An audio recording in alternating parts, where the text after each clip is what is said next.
तारीख थी 4 नवंबर 2025। रात थी यूएफए चैंपियंस लीग की और दुनिया भर के फुटबॉल प्रेमियों की नज़रें वो सिर्फ एक ही मैदान पर थीं, एनफील्ड, जहां उस रात एक नया इतिहास लिखा जाना था। एनफील्ड को यूं ही फुटबॉल का मंदिर नहीं कहते। उस रात वहां एक ऐसी कहानी लिखी गई जिसमें जुनून था, एक अधूरा बदला था और हाँ, एक ऐसी जीत थी जिसे आने वाले कई सालों तक याद रखा जाएगा। तो चलिए सीधे चलते हैं उस महामुकाबले की कहानी में।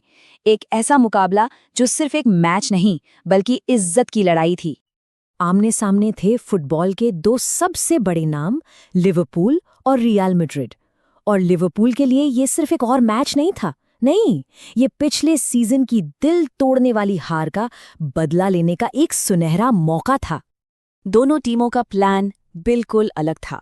जहां एक तरफ लिवरपूल अपने जाने पहचाने आक्रामक हाई प्रेसिंग गेम के साथ मैदान पर उतरा, तो वहीं दूसरी तरफ रियल मैड्रिड अपने तेज तर्रार खिलाड़ियों के साथ पलटवार करने के लिए पूरी तरह से तैयार था। एनफील्ड का शोर आसमान छू रहा था और जैसे ही मैच शुरू हुआ, तनाव अपने चरम पर था। पहले हाफ में दोनों ही टीमों ने एक दूसरे पर हावी होने की पूरी कोशिश की, लेकिन कोई भी इस गतिरोध को तोड़ नहीं पाया। लिवरपूल ने हमलों की तो जैसे झड़ी लगा दी थी, लेकिन उनके और गोल के बीच में एक चट्टान खड़ी थी और उस चट्टान का नाम था थिबाओ कुर्तवा। रियल मैड्रिड के इस गोलकीपर ने कुछ ऐसे शानदार बचाव किए जिन पर यकीन करना मुश्किल था। लेकिन फिर आया मैच का 15वां मिनट, एक ऐसा पल जब लगा कि अब कुछ होने वाला है।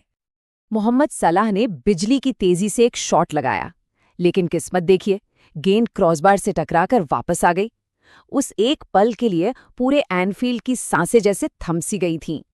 तो पहले हाफ के बाद स्कोर था 0-0। ये बिल्कुल साफ था कि ये लड़ाई अभी बहुत लंबी चलने वाली है, क्योंकि कोई भी टीम 1 इंच भी पीछे हटने को तैयार नहीं थी।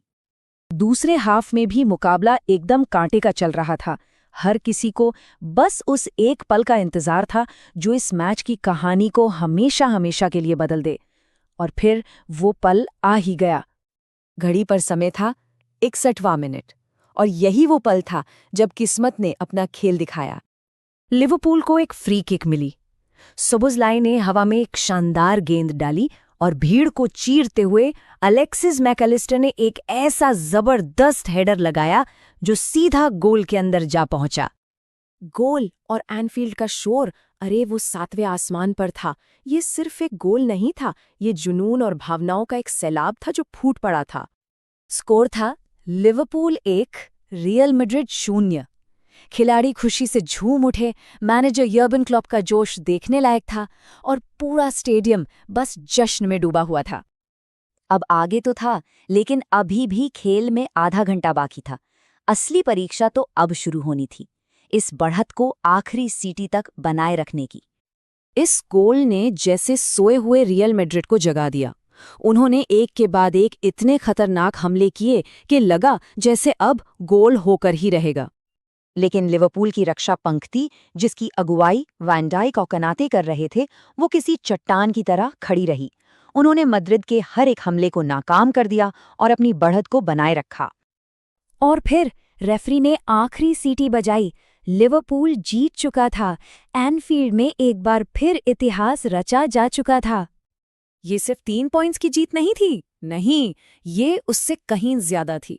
ये उस अधूरे बदले की कहानी का अंत था जिसका इंतजार हर लिवरपूल फैन को बेसब्री से था। इस जीत के हीरो कई थे, गोल करने वाले मैकलिस्टर, गोल बनवाने वाले सोबोस्लाई, और हाँ, इस पूरी रणनीति के पीछे जो दिमाग था वो थे यर्गन क्लॉप। ये जीत एक बदला थी। पिछले सीजन की हार का जो दर्द था ना, वो अभी भी ताज़ा था, लेकिन आज एनफील्ड ने वो सारा हिसाब बराबर कर दिया। इसी को कहते हैं एक शानदार वापसी। और आखिर में एनफील्ड में बस एक ही आवाज गूंज रही थी, एक ही भावना थी, यूल नेवर वॉक अलोन। ये सिर्फ एक गाना नहीं, ये वो जज्बा है जो इस क्लब को दुनिया में सबसे खास बनाता है।